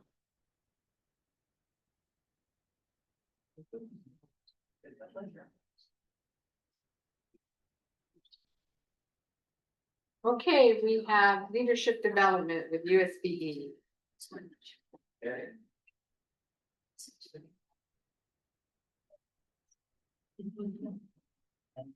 All right, have you got us queued up? That's it, right? Was it for? Yes, that's it. We're making ourselves look more exciting than we really are. And we're going. And you know. There. No. We did not rehearse this. We did not, but you're first. Okay. All right, we are the school support and improvement team at USBE, and we were asked just to come out and share with you briefly what it is we do and how we can help you. And so we are going to do that in as quick of a time frame as we possibly can. And we're going to start with our digital teaching and learning, which is Melanie Valentine. Melanie Valentine, Digital Teaching and Learning. I work with my colleague, Rick Gaisford. Y'all say hi, Rick. Hello, Rick. If you don't know Rick already, you haven't been around. He's the person to know. Digital Teaching and Learning Grant Program. I want to talk a little bit about it. I recognize some of your faces, but I bet I would recognize more of your email addresses. Because if you were involved in the program, I am in your inbox. Next. I'll just say next, it's fine. Thank you. So I want to talk a little bit about where we've been and where we are. This program's been around for 10 years. And when we started, we're like, we got to get a computer in every kid's hands. And we worked hard and we worked hard. 5 years later, we did it. We surpassed one-to-one computing. Hooray. Now that every kid has access to technology, now we're taking a step back and we're saying, how is the student using this technology? Are we being thoughtful with how the student is using technology? Are we harnessing the power of technology to teach students? And also, are we teaching students how to live in a world that's going to be full of technology when they are old enough to be running it? So we went from access to value. That is where we're headed right now. Next. So with the Digital Teaching and Learning Grant Program, and if you don't participate, just give me an email and I can hook you up. We are focusing on, number one, academic achievement. Number two, digital citizenship, information literacy, and preparing our students for the real world. What's most important for students is that they have communication skills, critical thinking skills, collaboration skills, and creativity. That is what we're focusing on. How technology can help students gain those 4 areas, that's our focus. And I am going to be finished because I think that you've all got some really great things to talk about. Yes, you may. I just saw that, we submitted our applications in the spring, then I just saw that it opened in grants. Do we just refer to the application, put in the budget, or do we need to attach anything else? And does anybody else have this question? Oh, okay, then I'll tell the whole thing. Ignore everything right now until you get another email from me. Oh, shoot. So if we already put it in grants, should we? I didn't approve it. Gotcha. Yeah, so you're just waiting. And one thing I am so proud of is I'm really good at email in that I don't send you things that are going to be a waste of your time. If there is something that I think that you might want that you don't have to know, I'll put it right up in the subject line. This is optional. So if you get an email from me, it's going to be really good information. And you're always welcome to give me a call because if you are overwhelmed by emails and you can't answer all of them, I understand that. Just give me a call and I'll answer your question. Okay. Any more questions? If you do, give me an email. Thank you.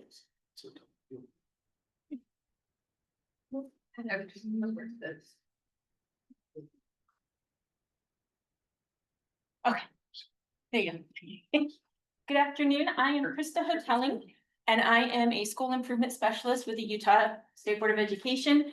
And actually, I work with the federal side of school improvement. So everything that I work with has to deal with the federal code. And so there's a lot. And so part of our role is to make sure that LEAs that are designated with a federal school improvement designation are meeting those requirements from federal code.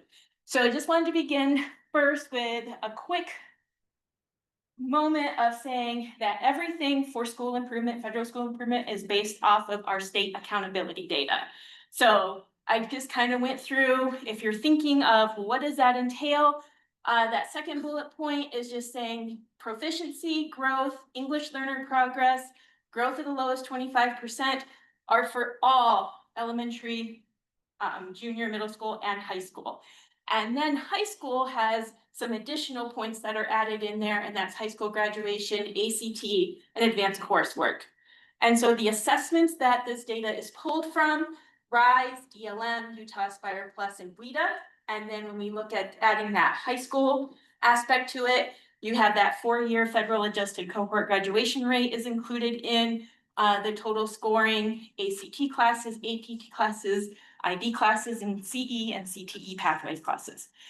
All of this information is in our Utah Accountability Technical Manual in Chapter 4. We've shared the slides, so that link should be active when you get those slides, so you can go look up. The entire manual has to do with accountability requirements, so our accountability team has information, so if you have questions about that. But Chapter 4 focuses on that school improvement and goes over pie charts, graphs, all kinds of stuff in there. So that's on that bottom part of that slide there. So I just wanted to go over that this is the data, the accountability data. For federal, back up one more. Sorry. No, you're good. I'm too fast.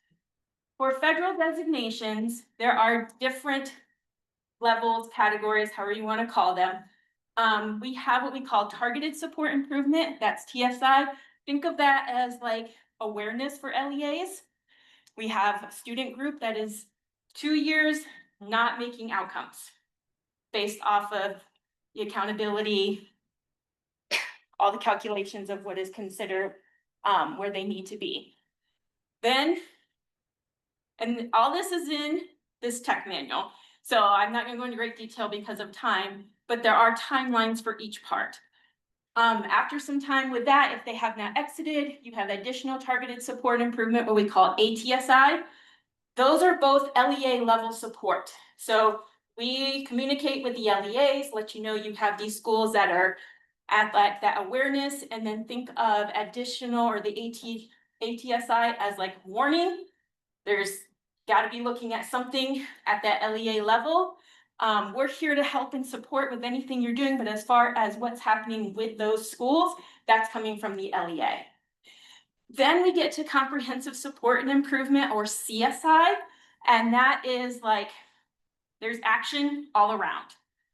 When we have low performing student groups, that's going back to TSI and ATSI, that student group, multiple years of not meeting outcomes.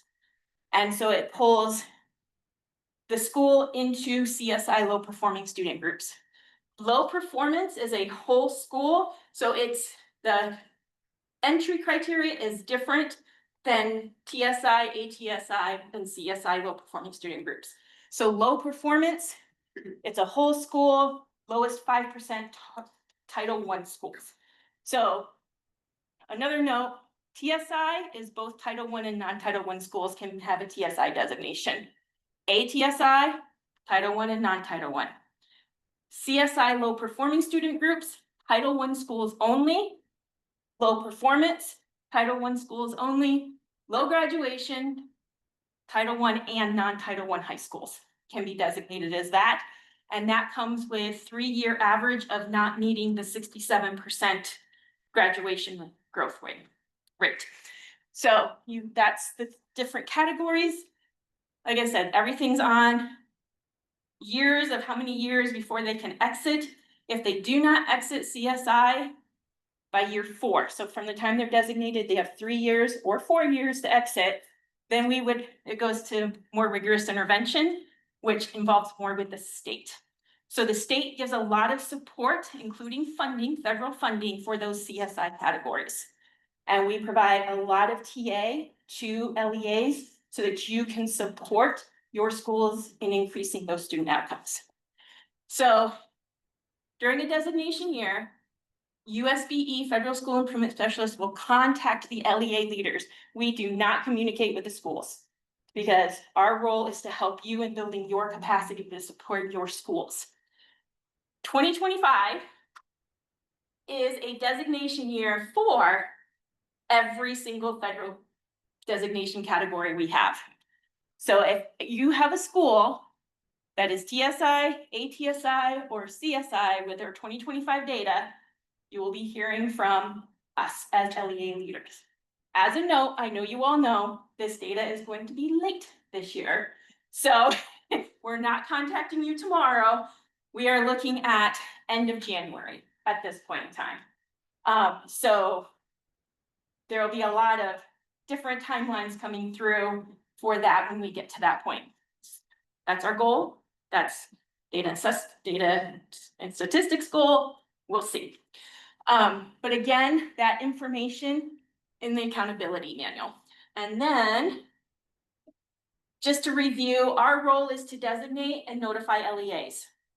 And then we are providing that technical assistance to LEAs and supporting you so that as your capacity builds, you are supporting your schools, and all communication from us are to those LEA leaders and LEA school improvement leaders.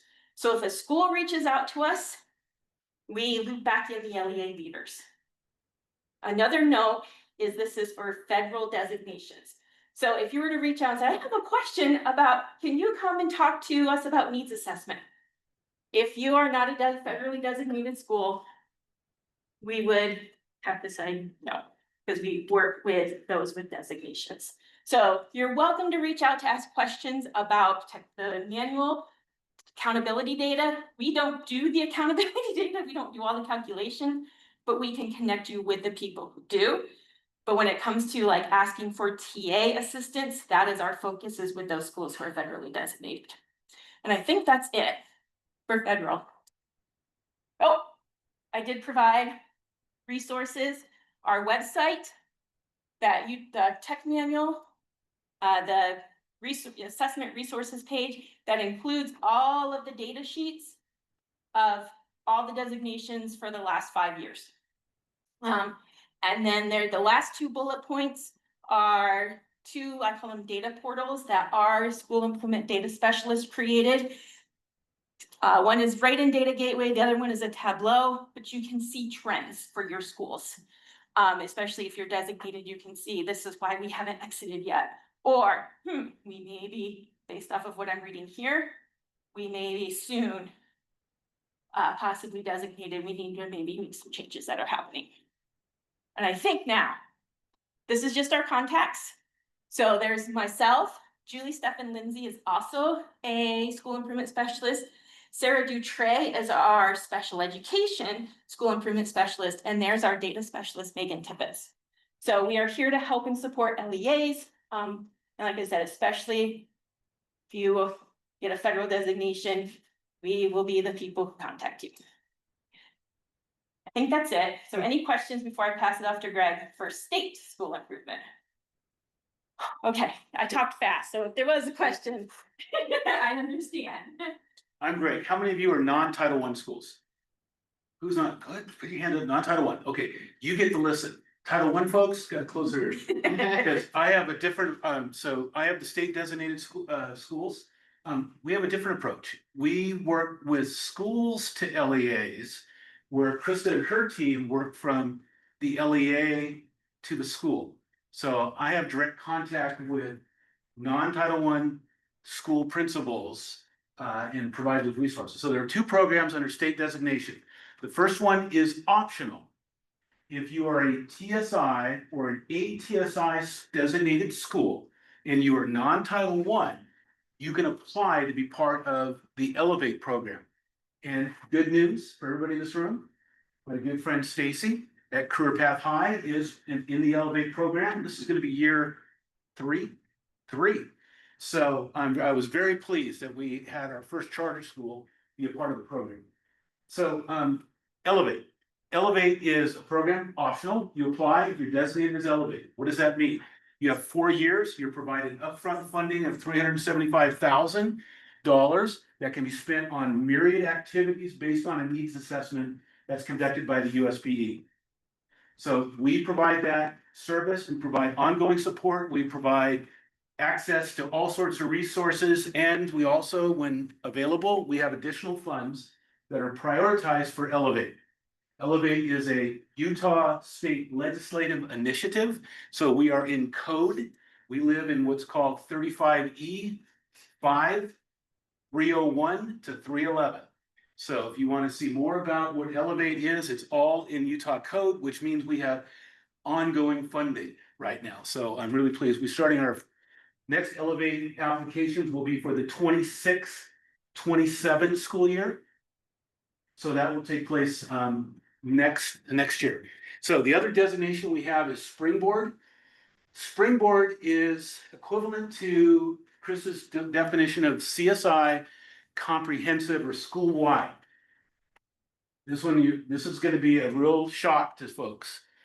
Because these are the 5 lowest performing elementary middle schools that are non-Title I in the state, and the lowest 2 high schools that are non-Title I in the state. They don't have a choice.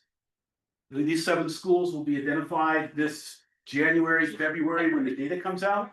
They will start a much more aggressive program.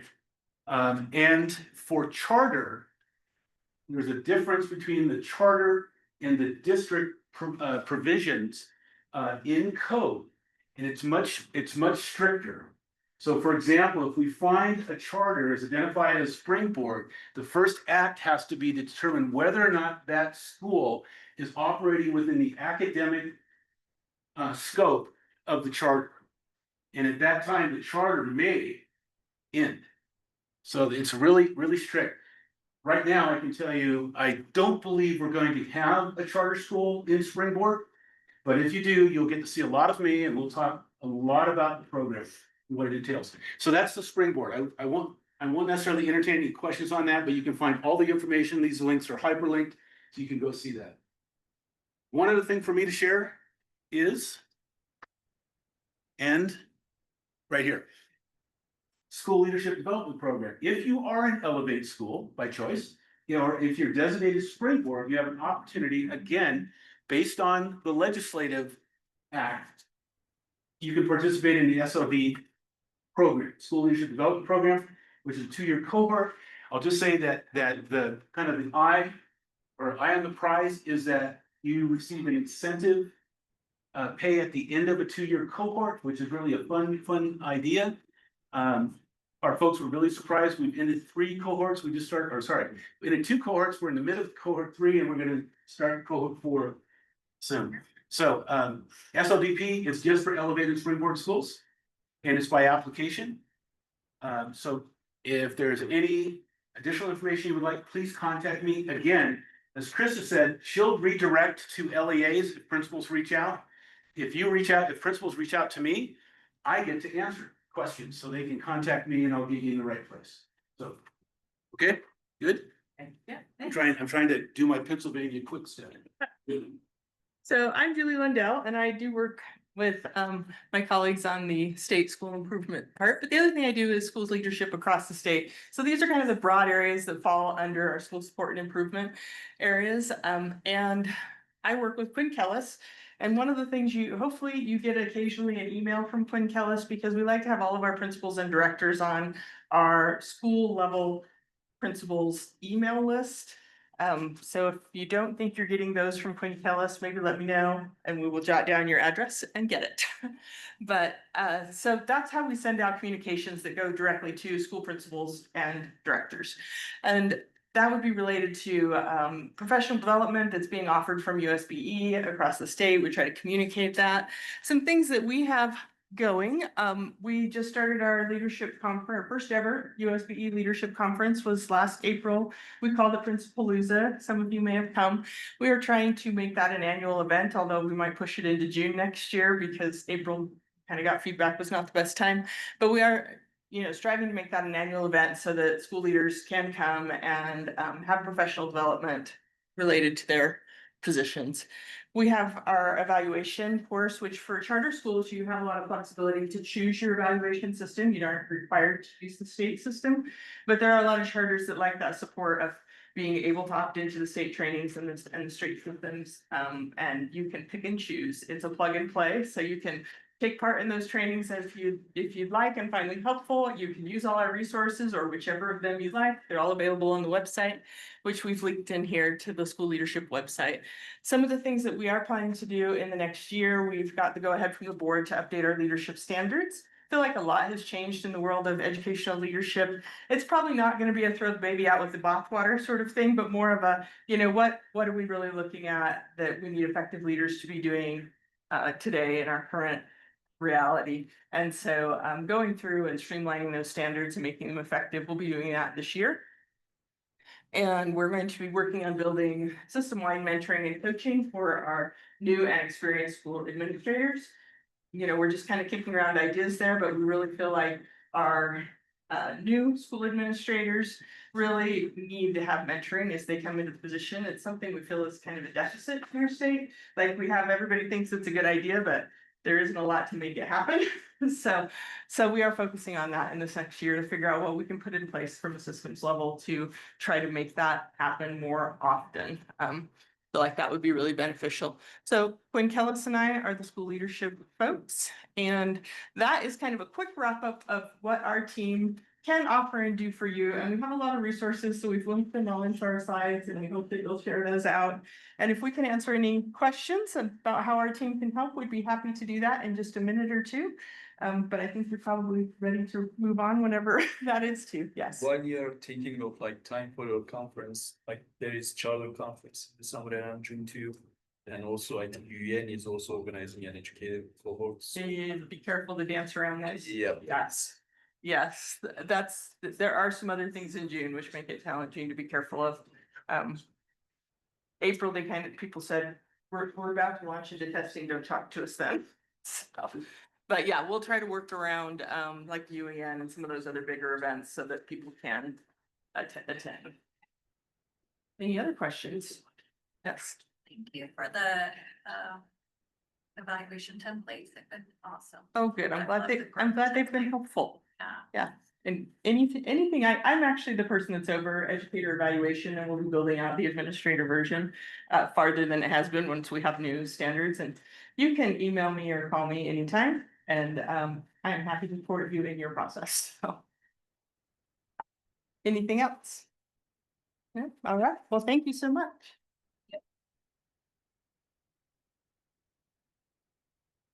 Well, thank you everyone for attending. I appreciate it. It's great to have an in-person meeting.